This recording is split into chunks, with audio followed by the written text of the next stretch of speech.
آج سے ٹھیک 45 سال پہلے خانہ کعبہ پر 400 سے زائد شدت پسندوں نے حملہ کیا تھا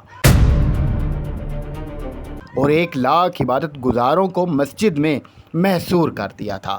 سعودی عرب کے شہزادہ محمد بن سلمان نے پاکستان کو درخواست کی کہ اس مشکل وقت میں ان کا ساتھ دیا جائے۔ تب جنرل ضیاء الحق کا دور تھا، جنہوں نے SSG کمانڈوز کا ایک دستہ پرویز مشرف کی قیادت میں روانہ کیا۔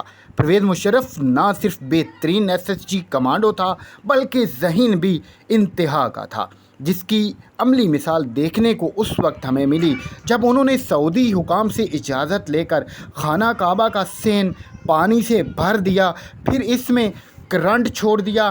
ہیلی کاپٹر کے ذریعے کمانڈوز خانہ کعبہ کے صحن میں اترے۔ اس طریقہ سے نہ صرف شدت پسند ہلاک ہوئے بلکہ کئی زندہ گرفتار کر لیے گئے۔ بہترین کمانڈر کی حکمت عملی سے پاکستان اپنے مقدس مقام خانہ کعبہ کی حفاظت کرنے میں کامیاب ہوا۔